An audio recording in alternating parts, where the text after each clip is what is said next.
that is a beautiful wake-up call to experience God's merciful love. And I'd like to ask Sister Patrice to come up and share the experiences of her religious life so that we can recognize that truly God's mercy is the bridge to Jesus' joy.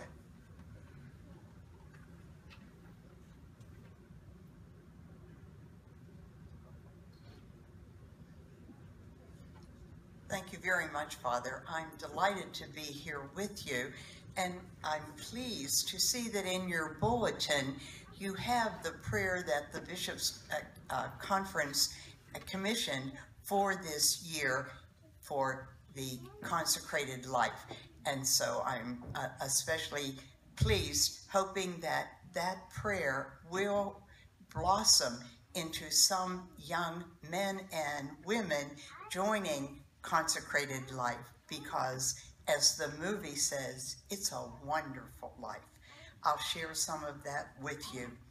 This opportunity came about in November 2013, only 8 months after Pope Francis was elected Pope, and he proclaimed that the year 2015 would be the year of consecrated life, and he did it in the context of the 50th anniversary of the Second Vatican Council, which many of us experienced.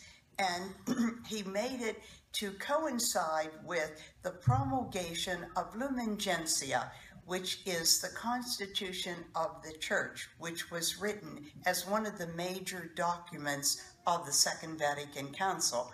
And it was at that time that they began to examine also how could religious wake up the world. And it gave very specific instructions to those of us in consecrated life. And I experienced many of those changes and opportunities to share the joy of the gospel in many different ways. For those of us in consecrated life, the call to aggiornamento, open the windows, began to give us renewed spirit and energy as we began to read the signs of the times and to make the appropriate responses. During these past 50 years, those of us in consecrated life have undertaken a fruitful journey of renewal, with some difficulty, but being committed to the mission and the challenge of the council, which was fidelity to the Lord, to the Church, to one's own charism, and to you, the people of God. You can just imagine some of the turmoil and confusion as we began to examine and to change some of those long-held traditions and practices. However, Pope Francis believed that acknowledging these past 50 years would result in gratitude and a renewed interest and understanding of a life dedicated and lived for the Lord. The focus was, in a certain sense, evangelization. With a positive outlook on the past, both religious and laity can embrace the future with hope. Those of us in consecrated life never lose hope, and never can we be robbed of it, because our trust is in God. This hope empowers us to live in the present with passion and to welcome tomorrow with trust and confidence. Consecrated life is a call to community, to action, and to prayer. That's the beauty, the value, and the joy of those who profess the evangelical counsels of poverty, chastity, and obedience, and live closely with Christ. Pope Francis challenged those in consecrated life to wake up the world with gladness by living lives of peace and radical love, speaking uplifting words, working for justice, and bringing Christ's light to a dark and wounded world.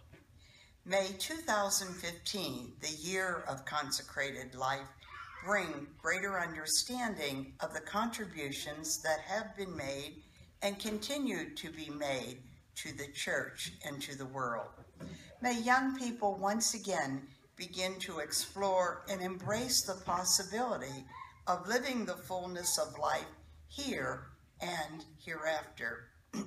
Today, we can, as Pope Francis asked, wake up the world with gladness, and our lives can become a gospel of joy.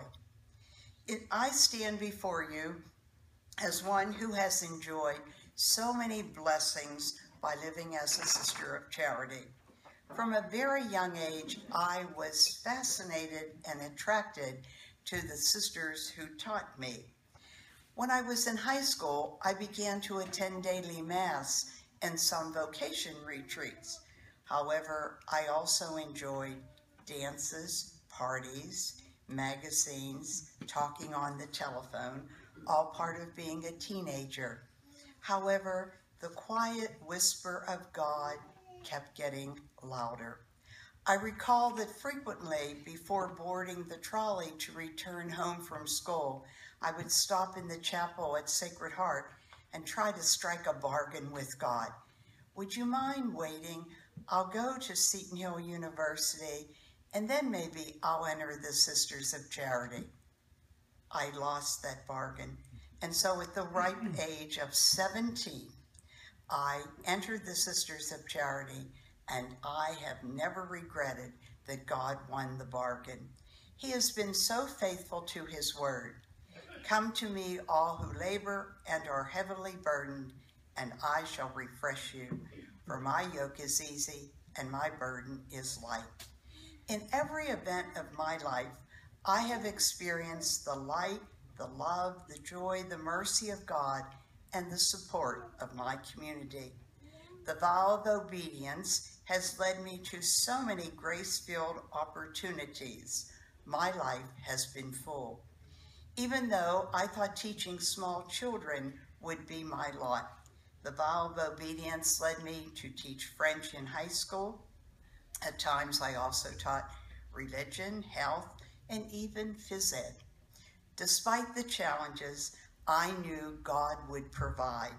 I found great comfort in the words of St. Elizabeth Ann Seton, our foundress, who wrote, "It has always been my practice to do my best and trust the rest to his loving providence."